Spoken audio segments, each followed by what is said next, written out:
Blog Talk Radio. Live from the nation's capital, it's Quintessential Listening, Poetry, with host Dr. Michael Anthony Ingram.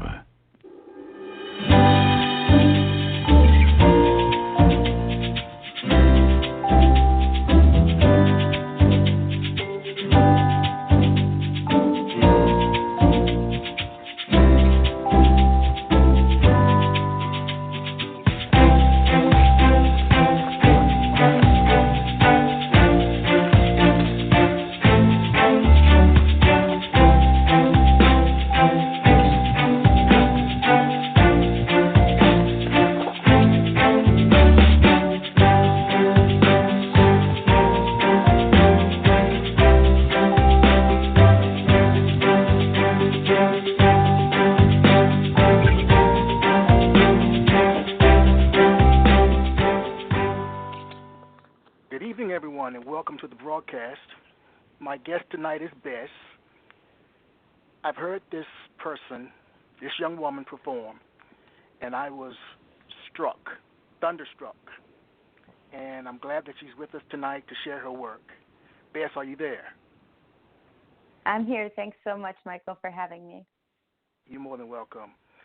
Why is poetry important? Thank you so much. Opening with the big one. Why is poetry important? I think this question is really important at this particular moment, because I think I'm going to try and answer the question by exploring it a little. Poetry is important. I think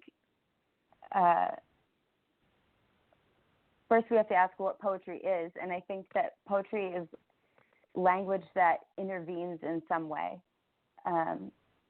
And I think that poetry is important because it creates space for those interventions. Right. What are some of the predominant themes in your work? A lot of my work looks at issues of identity and how we come to understand ourselves and our place in the world. A lot of my work looks at storytelling from the Middle East. I've spent a lot of my adult life living in Turkey, and so I have Arab American heritage, and so some of my work tries to bring that part of the world to life in a way that may be surprising for people unfamiliar with the region. All right. Well, please share one of your works. Okay, I think I'll start with a piece that's called Mideast Best West, a Manifesto, which I wrote just in the last few weeks.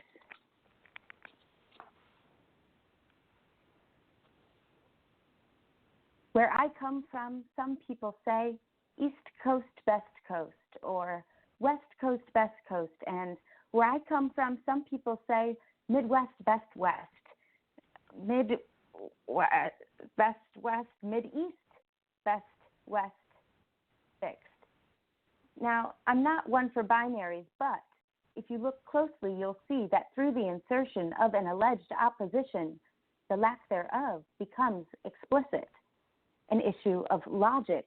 See, any untrained navigator opening the compass application on a smartphone can tell you that north is an elusive motherfucker. The needle shakes and slides and spins. You have to know where to look. See, I went looking in the books of the stories of the past. What is this thing they call West, and how can East be the middle of it? In school, I was told stories about great places called Greece and Rome, and it was from those great civilizations that ours arose, the West. I went to the museum with Keita and we stared down at the mummies, but if makeup started in Egypt, why is there so much here in the West? Why does my pharaonic Phoenician goddess grandma never apply any? See, we were brought up to split, to taxonomize, this or that, he or she, yes or no, black or white, right or wrong or left, east or west, but I am a mid-east-western Gemini, not Janus, but multiplicity. See, I wandered the foothills of Anatolia, taking time to read placards or taking pictures to read them later, describing the significance of the stories I've journeyed to see. I am transported.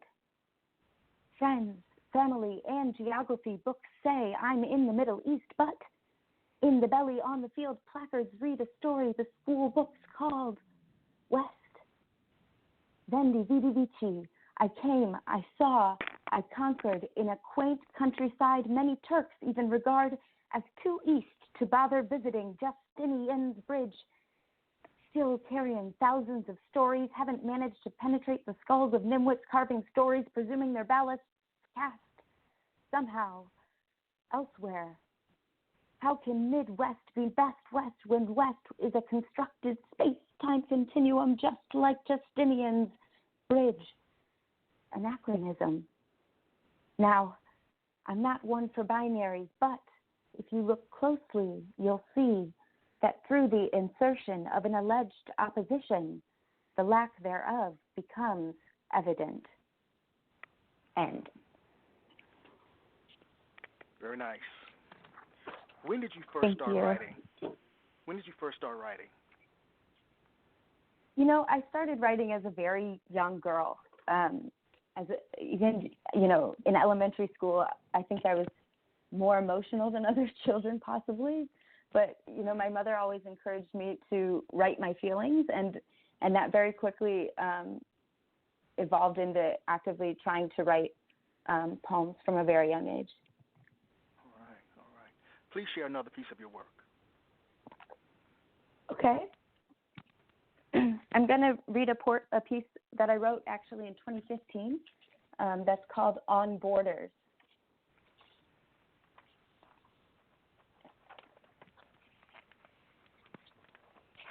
Okay.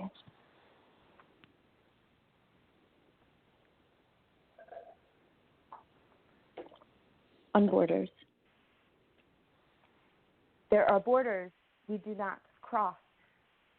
We build walls. I can draw a line in the sand, but you can tug the tripwire snug, a bleak landscape. Crossable. Uncrossed. There are borders we do not cross. We build walls. There's routine. There's cable. I speak the language. I have money. There are borders we do not cross. We build walls that extend as high as our comfort zones. The wall is a blanket, a too easy unease, misleading us to think that our comfort is valuable. Dare I say, unbreachable, crossable, uncrossed. There are borders we do not cross. We build paywalls, username and password, single ticket entry to see how many have died. There are borders we do not cross. We build walls. So if a baby dies and a Western photographer is there, then maybe you will know his name, say his name, maybe for a week, until it is lost in the timeline accessible by scrolling down your wall. Crossable, uncrossed. There are borders we do not cross. We build dams. Dams the voyager, unable to see his voyage. There are borders we do not cross. We build walls, brick by brick, petition by petition, check or by money order. Someone lied, told you it helps another brick in the wall. Crossable, uncrossed. There are borders we do not cross. We build walls. I am me, and you are she, and he is he, and there are borders between us, borders we do not cross. We build walls, crossable, uncrossed. There are borders we do not cross. We build walls, stacks of documents, piling in reams, bursting at seams with blank spaces for signatures, lines stretching at bottoms of pages, down hallways, and looping around embassy courtyards. There are borders we do not cross. We build fences, spikes and shockwaves, perched atop twisted black gnarls that growl and bark upon contact. There are borders we do not cross. We build the walls of detention facilities, old prisons and hospitals. Keep disease in. Keep filth in, they say, but the sickness is the wall, and the borders we do not cross extend as far as the shards of walls bombed out, buildings concealing the culprit behind the walls of UN meeting salons. Crossable, uncrossed. There are borders we do not cross.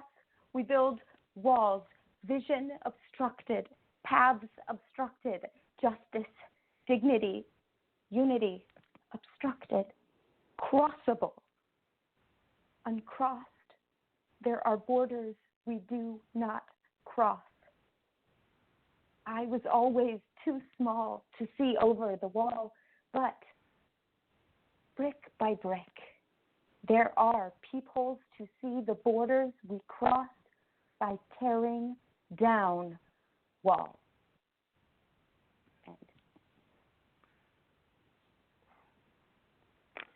That was incredible. Thank you so much. How does a poem begin for you? With an idea, a form, or an image in your mind? The poem I just read is actually a good example of how my process tends to work in that regard. I often will begin with either an image or a phrase that I then try and play with and find different ways to address that phrase or different ways to express what that phrase might contain for people, or different ways the poem can reflect what that phrase might bring to a given conversation. And so this last piece I did is a good example of that, where there's the kind of incessant repetition, but a delivery of different images between that repetition, or different stories maybe. Okay. Well, let's take a brief break and we'll be right back.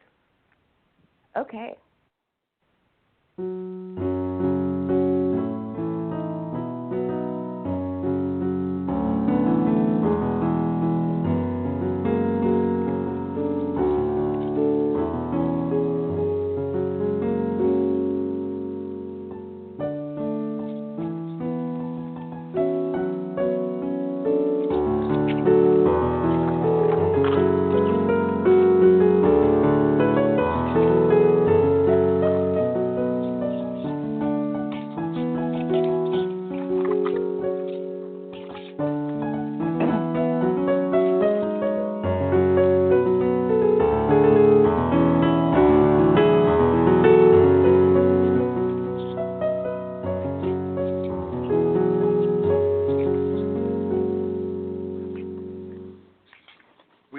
My name is Michael Anthony here, Ingram.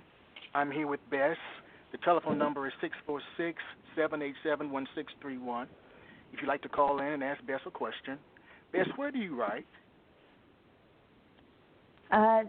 These days I write on my porch most often, okay. I think.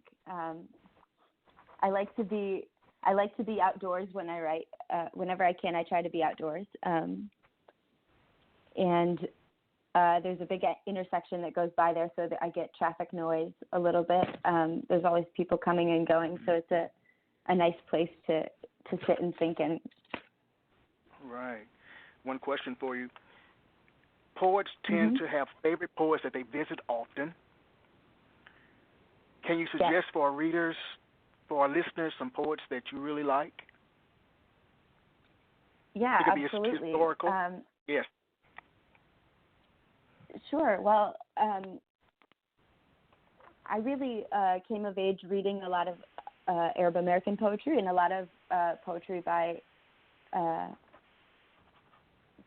female Arab poets, and so I have a small list here of people I had been thinking about to mention. One would be Naomi Shihab Nye, who was recently named the Youth Poet Laureate by the Poetry Foundation. She's been a really powerful influence ever since I was young. Another is Moja Kaf, who is a Syrian American revolutionary poet, I would say. Suhair Hamad is another. Zaina Hashembek is another. Zaina Azam is another. Rafik Ziada is another. I would have to mention all really powerful feminist Arab American poets. All right. So you're inspired by their feminism, by their feminist stance? Both their feminism, by that, and also by their use of language. I don't really make a distinction between their ideology and their writing. I think it's the way their message is conveyed and what's conveyed within that message are all one package for me. And so I find a lot of power in their words, and for me that is inspiring. All right. Where do you hail from? I hail from Ohio. Okay. But the great state of Ohio. Yes. From the Toledo area. I have to shout out, but my mom's family emigrated to the United States from Egypt in 1967. Mm-hmm. And my dad's family emigrated mostly from Germany and from England and Scotland throughout the early mid-1800s. So from a lot of places. From a lot of places. All right. Well, yeah. Please share another of your works. Okay. I thought I'd do two short pieces this time around to give our listeners a little break, maybe. All right. But here's a short one called Happy Hour that I wrote in April of 2019. Happy Hour. People love stickers. Participation stars as stairs they climb, self-reproducing labyrinths of ego twine, dense and musty. What limb can you lend that I may accelerate? End.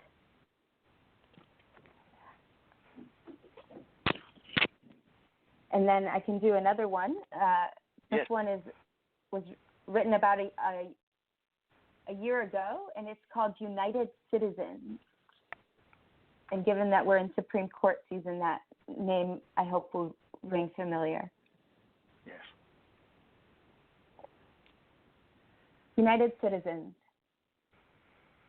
A person is illegal. Illegal is person. Illegal is a person. Non-legal, unlegal, dislegal, no legal. A company is illegal. No, wait. No person is illegal. No company is illegal. No, wait. No person has rights. No company has rights. No, wait. No person has rights. No legal are rights.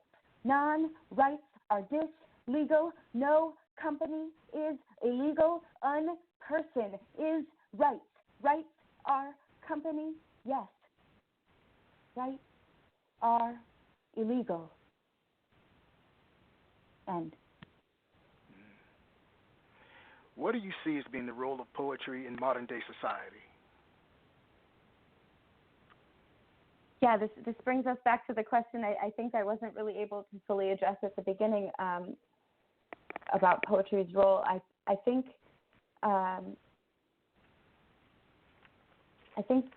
poems provide a really useful vehicle for us to talk about the everyday in ways that are surprising or in ways that are maybe disorienting.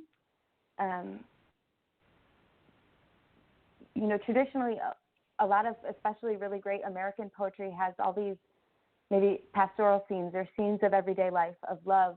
I think people tend to have an association of the themes of poetry with those of the everyday.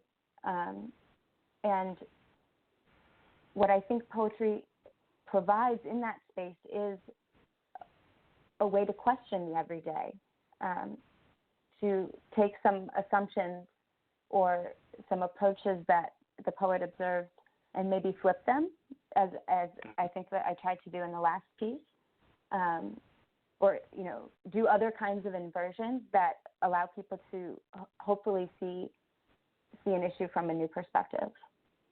All right. What makes a poem good? If it captures something for someone, I think. I don't think it takes much. Okay. All right. How the has other, your the other idea day of I was, poetry? Okay, please. I'm sorry. Oh, sorry. I'm just excited. Please continue. No. Sorry, I was just gonna say I was in the store and I was in the store in line, and someone behind me said, "This is D.C.'s district of consumption." And he was talking to his friend, and I turned to him and I said, "Are you a poet? I don't know if you know, but you are." I think any moment can spike poetry, and any person can be a poet. I don't want to diminish in any ways the great contributions of really great craftsmen or craftspeople, but I think anyone and everyone can and are be poetic. Right. Writers and poets write for a myriad of reasons. Some write primarily to speak a message to their audience. Others write because to stay silent is not an option. Why do you write?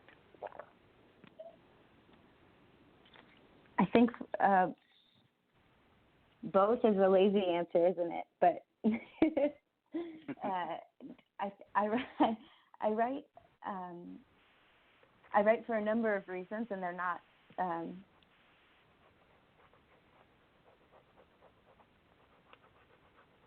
I write because I have to, for myself personally. But that's not necessarily the same as getting on the radio program with you and writing. I think there's a distinction there. But I in both cases I write because there's something I'm trying to figure out and something I'm trying to express. And I find that writing is a useful way to try and understand experiences.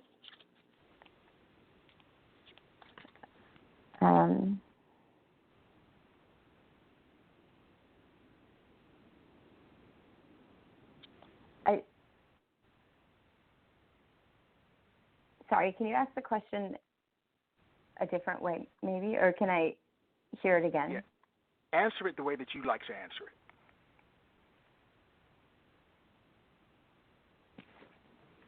Okay. Okay. Well, I think I write because. Can I read a poem to answer your question? Yes, that'd be fantastic. Yes, please. Sure. Yeah, I think honestly, it's sometimes easier for me to express it in that. Okay. way. Yeah, I'm the same way. So I'm glad you're on this end of the questioning instead of me. So I understand. Let's see.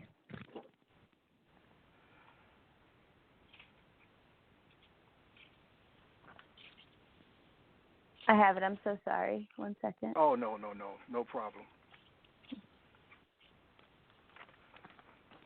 Okay.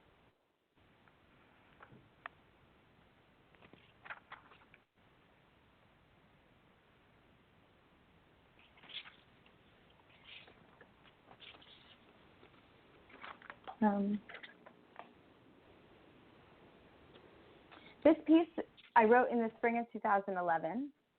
All right. And it's called Layering, and it's a much earlier piece, and so I actually am curious to hear if people think they can hear a difference in style or how that evolution is, because this is a long time ago now. But I think this piece gets at the emotional aspect of what motivates my impulse to write poetry in particular, perhaps. That there's a sense that other forms of communicating aren't always effective in the ways I want them to be, and I hope that this piece shows that. Okay, this is called Layering. I wanted to find the balance between apathy and hyperactivism as I sat in middle ground. Flasks of would-be poets draped in a cashmere cotton blend of thrift store flannels and $400 boots. The boys have let their jawlines grow ragged. The girls' stockings are torn. We read blogs and Dostoevsky and Leibniz. We study art history and philosophy and literature, and our postmodern souls whine like MIDI keyboards and gears on road bikes. It's a drone, piercing the wail of a siren, almost as loud as the neon beanie hanging off the back of his expensive yet sloppy-looking haircut. The noise is oppressive, thicker than the layers of lightweight knits and wool cardigans and desperate iterations of individuality. Closets are full, leather backpacks are full, trust funds are full, inboxes are full, but we are barren. Biodegradable coffee cups made from 87% recycled material empty. They lay strewn across the lawn, littering the bases of Adirondack chairs with cigarette butts and empty beer cans and any semblance of motivation. Isn't it ironic? Life requires no more perspective than that gained working on that organic farm last summer.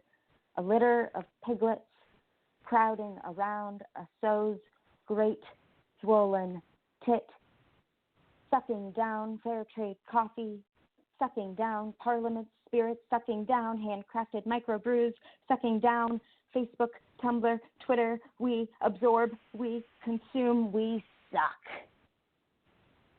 Under the layers from grandma's closet and prep school pretension, under the organic dark chocolate delicately drizzled over the hand whipped cream from the grass-fed cow down the road, through the haze of brain pills and smoke, through the grating din of 24/7 information, I hope there is a voice that has something to say.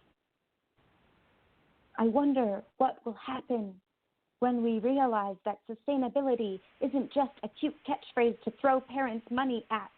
And I wonder what would happen if we stopped mocking the occupiers and joined them instead, or if we'll decide they're legit once we graduate. And I wonder what will happen when we recognize the oppression and occupation that makes my summer on the kibbutz possible. And I wonder if we'll ever stop using the deterrence of terror as an excuse to ostracize, demonize, and terrorize others.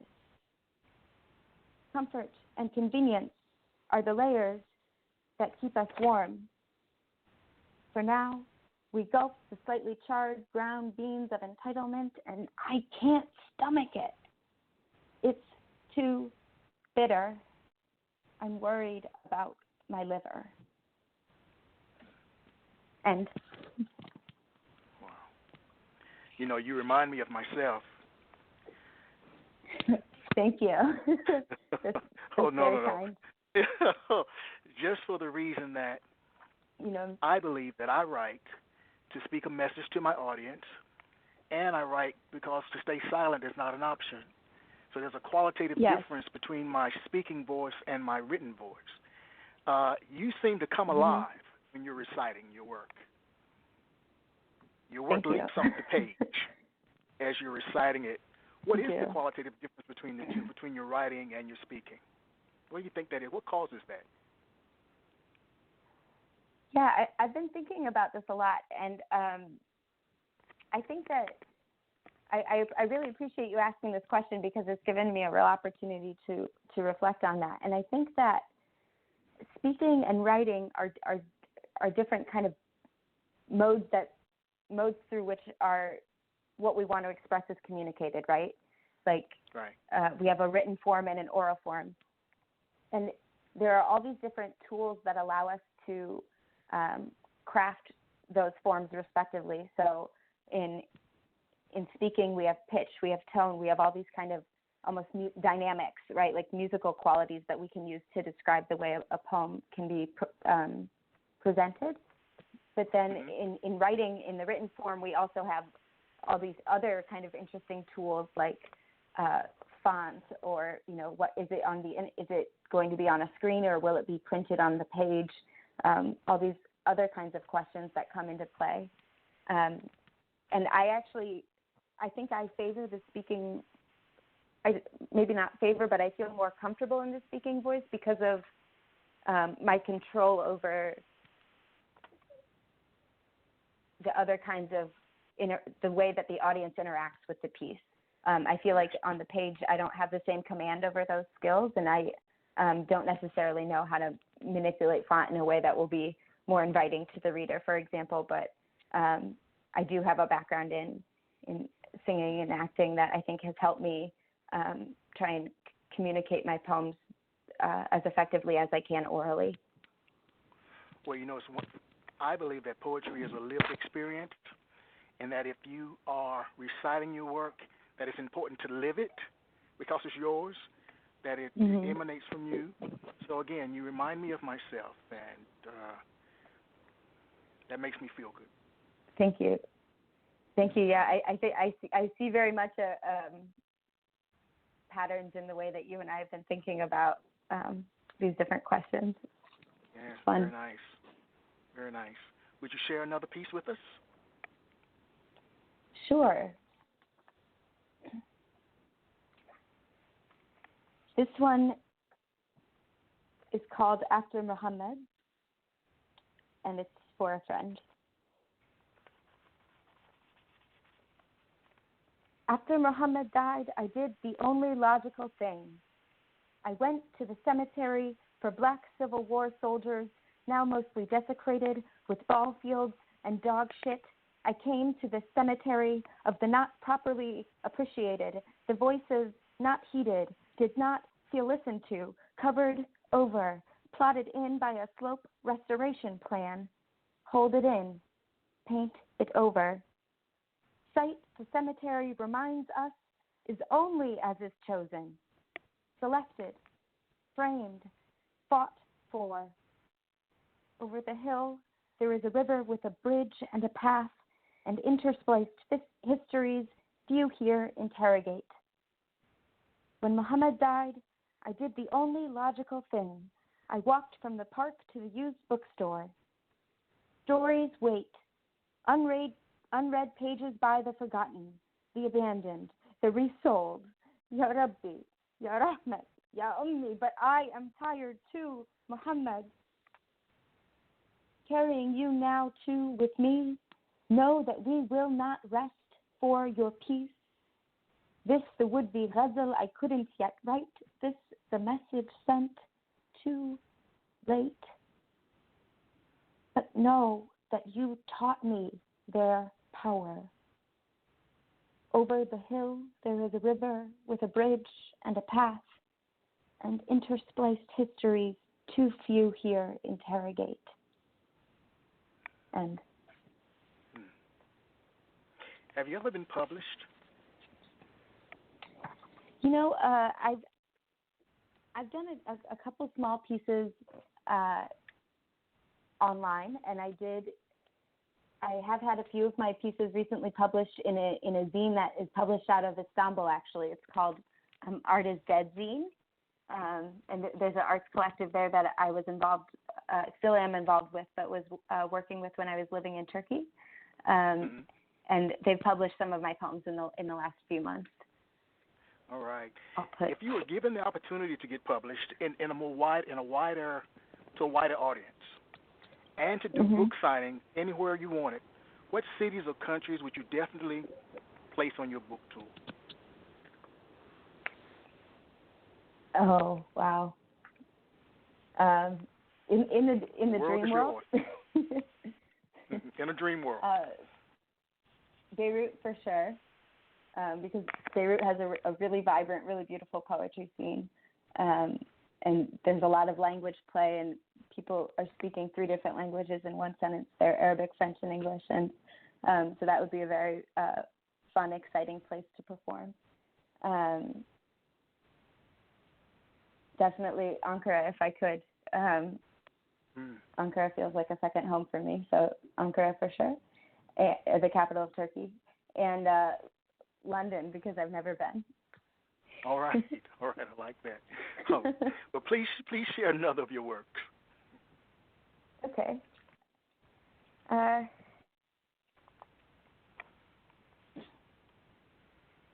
about Up and Out? Does that sound good? The one I did last week? Okay, yes, sounds fantastic. Okay.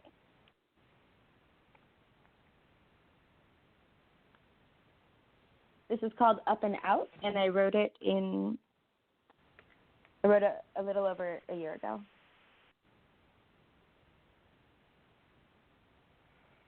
Walk up, they command. Walk up, they command. The generation that birds the drive-thru says, stay seated. Imagine that. Out is dangerous, criminal, they say. But ask them why so and see where that goes.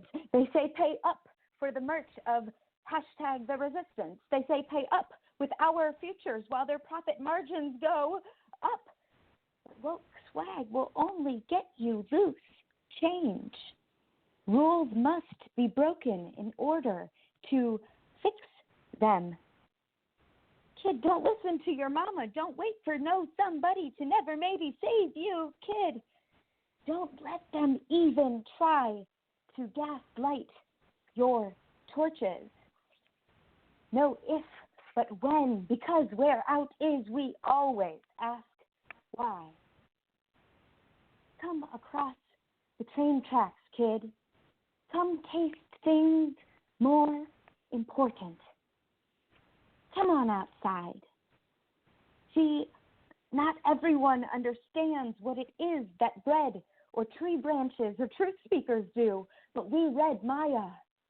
We rise. You gotta get out to go up, up, and out are one outside. So walk right on up to the bullies and tell them that their pleasure is not more valuable than your suffering. Tell the bad guys their freedoms don't supersede your rights. Tell those mean boys to put down their toys.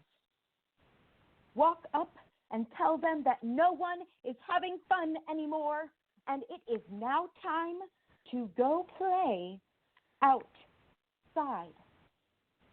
To walk, we must first awaken.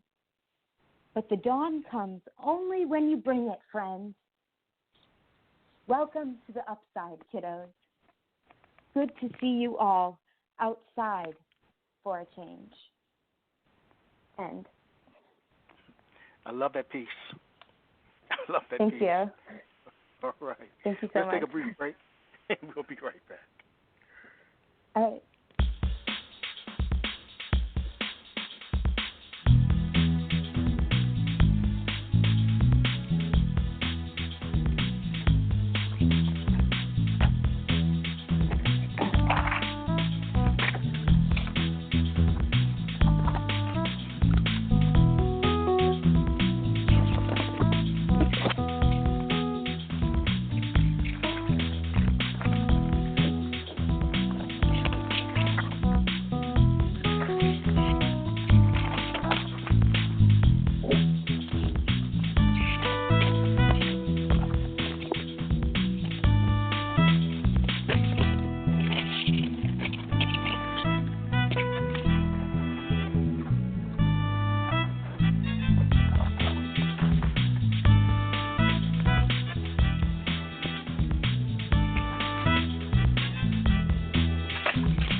We are back. I'm Michael Anthony Ingram. I'm here with Bess. The telephone number is 646-787-1631 if you'd like to call and ask Bess a question. You know, Bess, all poets have several words that come up over and over again, words or sentences that they just can't help but put into their work. What are three of your absolute favorite words to use? Oh, my. Maybe more than three. What a wonderful. Yeah, I haven't. I mean, yeah, I love repetition. So I've been thinking a lot about. I was just thinking about doing a piece that has some repetition. I think I don't know so much about words, but trees and birds are often things that I talk about directly. I think I use the word teta a lot, which is a word that is not English, so I should maybe explain at some point. Teta is the Arabic word for grandmother. And a lot of my poems make references to my Egyptian grandparents. And so I use the words like teta and giddo, which are the terms for grandmother and grandfather in Egyptian Arabic dialect.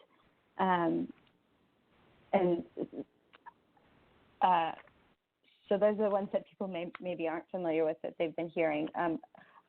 Otherwise, I think,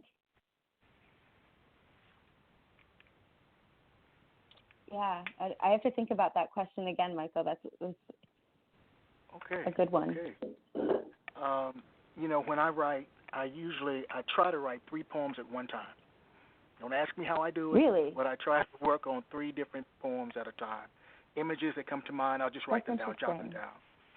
Do you have a special ritual that you go through when you prepare to write? Not necessarily, no. My writing style varies. I try generally to set aside time for writing, usually in the evenings after work these days. But my favorite would be just to wake up in the morning and sit with a cup of coffee. But yeah, but I try to, usually I'll have a spark of inspiration, though. I have a very hard time as much as I would like to plan out my writing, I often feel that with my poems in particular, it's often that I have something stuck in my head, a word or phrase, or there's a particular thing I've been thinking about that all of a sudden I find a new way to, I approach it in a different way and have to write that down, or I do often keep notes, though, of things that could be poems, but sometimes they become them, sometimes they don't. I can understand that. Yeah. What style of poetry do you prefer? Rhyming, freestyle? What kind do you prefer? Well, I was really influenced when I learned about Jack Kerouac using the term spontaneous prose to describe his writing style, because that's definitely a way that I go about it personally, in that it is very much, as I just described, in a kind of in-the-moment flow of writing.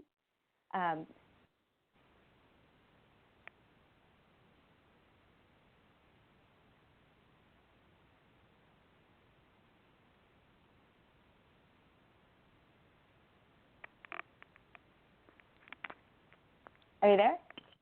Yes. Are you there? Oh, sorry. Yep. Okay.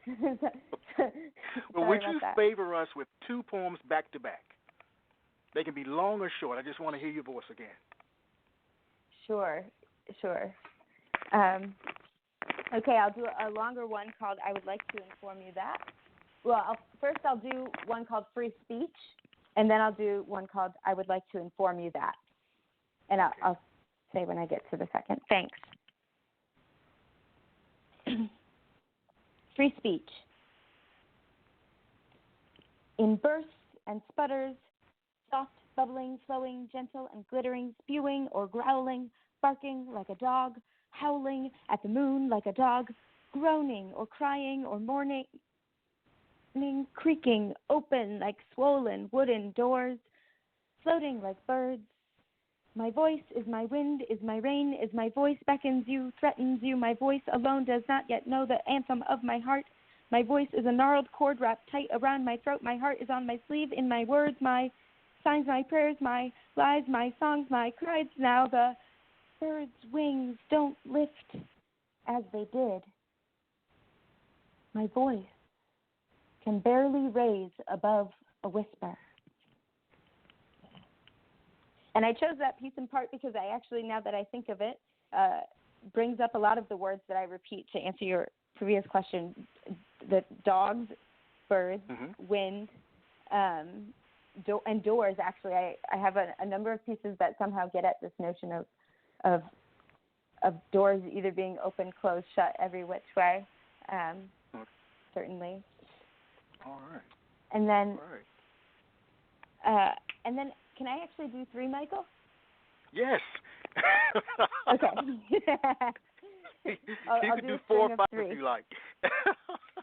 I'm enjoying listening to you, so whatever you like to do, I'll just sit back and you just recite. No. I'll do one more. We have time, right? I think. All right. So. Okay. Thank you so much. I would like to inform you that.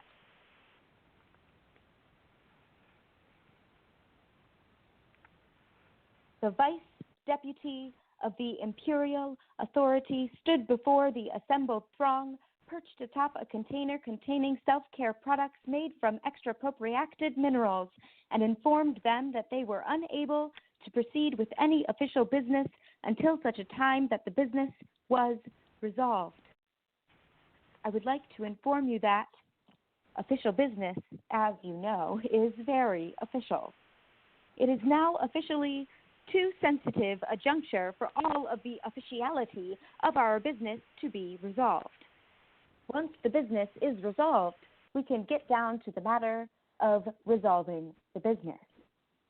I would like to inform you that, as the associate assistant stood before the gathered masses and mediated the bicameral demands of the pluralistic singularity, they were warned of demographic realities which threatened the integrity of the structure. I would like to inform you that demographic realities is a term employed at the axle of progress, winding futurity up into itself like a ribbon, challenging us to unfurl their categorical violence with our radical love. We must never forget. We are the masses. I would like to inform you that the leader broadcast ahistorical poppycock as the structure entrenched with not one shred of integrity. Multifaceted contours were constructed with mortar and prefab units paid for with the shillings of the masses. The business was already being resolved, you see, before any business could be resolved. I would like to inform you that, as the leader demanded a dove that he might extend an olive branch, conscripted hands strangled any creature that doth take flight. I would like to inform you that doves were required to go to flight school. There was much paperwork involved in breaking just the right number of bones such that the dove becomes a what? A dove is not a duck sitting, waiting for a goose. I would like to inform you that, as the King's Council conspired, construction booms were created, bulldozers and cranes and barriers, they call them. It's nicer that way. I would like to inform you that a piece of paper is not a structure, is not a map. There are many requirements for dove work. The most important one is to be either a duck sitting or a dove, broken. I would like to inform you that a dove stood at the barrier and the lieutenant's, field deputy's, associate assistant's intern examined its documents. The dove calmly explained the inalienability of human mobility and was turned back. The business was already being resolved, you see, before any business could be resolved. But I would like to inform you that birdsong is overheard by masses who stand assembled to see their emperor naked. End.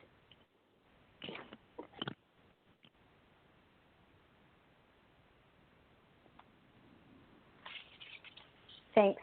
All right. Got one more piece? Sure. Yep. This one I wrote in 2015 when I was living in central Turkey and volunteering with, not in 2016, 15, I'm sorry. Volunteering with refugees, I met a man who was very striking, and thinking about our interaction later, I wrote this piece. And its title is in Arabic, and the title is Ya Ustaz, or Oh My Teacher, but in English I call the piece Today I Met a Man from Mosul, which is a city in northern Iraq.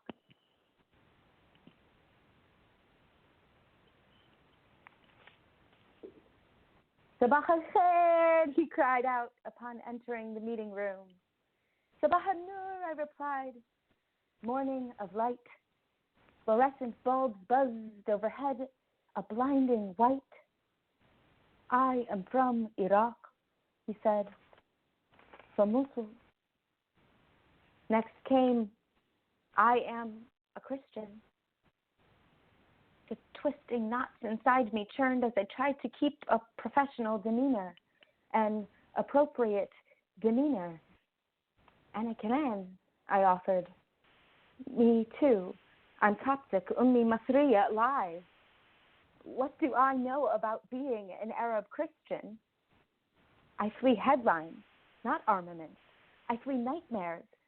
But today I met a man from Mosul who taught math at a high school for 29 years. He has 3 daughters, the youngest of whom is 4. His mother also lives with him. She is 86 years old. Today, I met a man from Mosul, and I had a hard time trying to define the rules of definite and indefinite articles in English. What does definiteness mean? Today, I met a man from Mosul who wrote a paragraph which ended, I had to leave the Iraq because there were very big problems. When he read it to the class, he was interrupted as his mouth closed over that final word. Problems, war, said a girl no older than I, calmly. I offered quietly in translation. The man from Mosul looked at her and slowly glanced across the table. Harb, he said.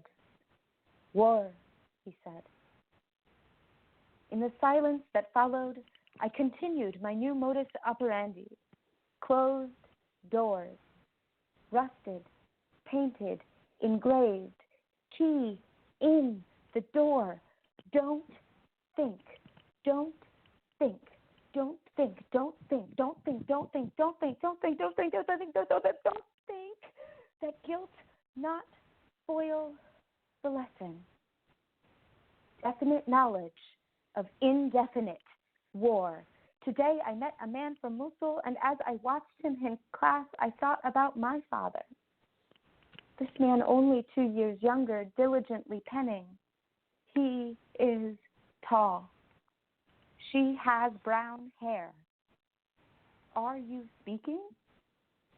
How do I tell of the man I met from Mosul sitting in my classroom who should be leading his own, as he did for 29 years. Today, I met a man from Mosul, and I didn't say what I should have. Lo samah, fadlu, please, please, after you. And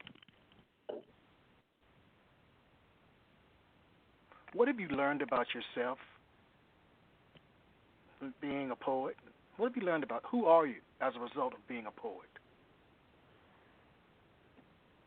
Oh, I think,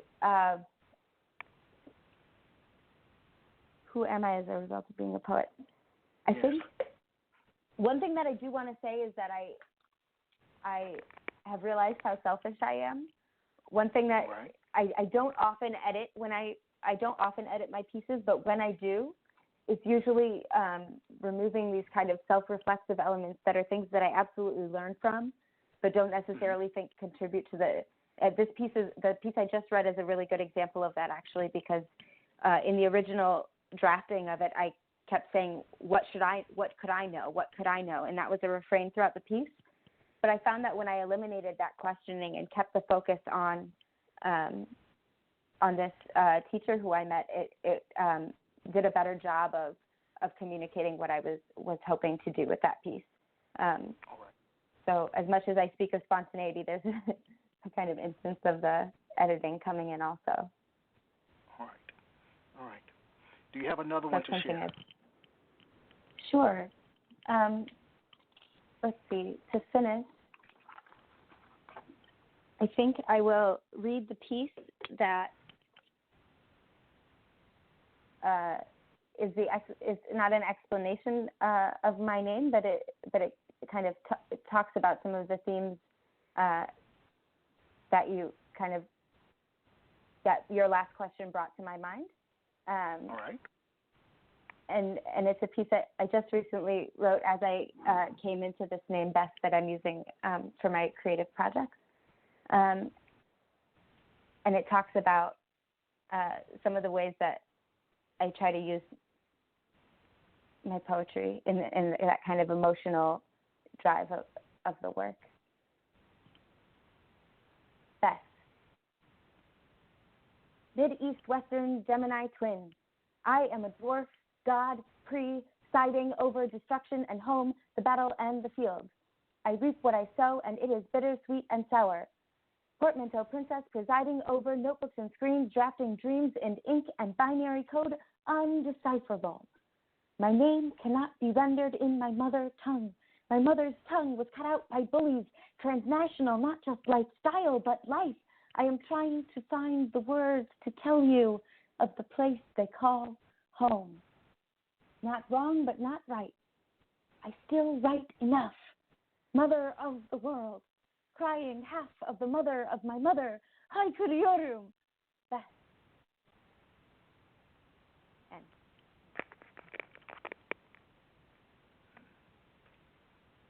You know, we've almost reached the end of our poetic journey. But I would like to ask you one last question. Sure. When people hear your work, I know I've felt this way, they usually want more. What's next for you as a poet? That's nice of you to ask, Michael. Thank you. Next for me,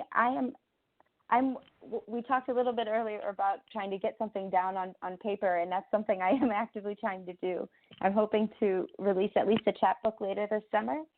I don't want to say a certain date because I'm bad at deadlines, but I do want to try and get something out soon, and I'm looking forward to learning more and hopefully learning from you about how I can apply different places and get my work out there. So I'll be performing next week, actually, here in Washington. If anyone listening is here in the D.C. area, I will be performing at an event for World Refugee Day at Busboys and Poets the evening of Sunday the 23rd. So next weekend. Which Busboys and Poets? 14th and D. Okay. 14th and D. Okay. All right. Well, I'd like to thank you. Thank you so much, Michael. for being my guest. I'd like to thank you. Thank you. I'd like you to come back in the winter to share some of the work. That'd be wonderful. Thank you. All right. Well, good night, everyone. Take care. Good night, everyone. All right.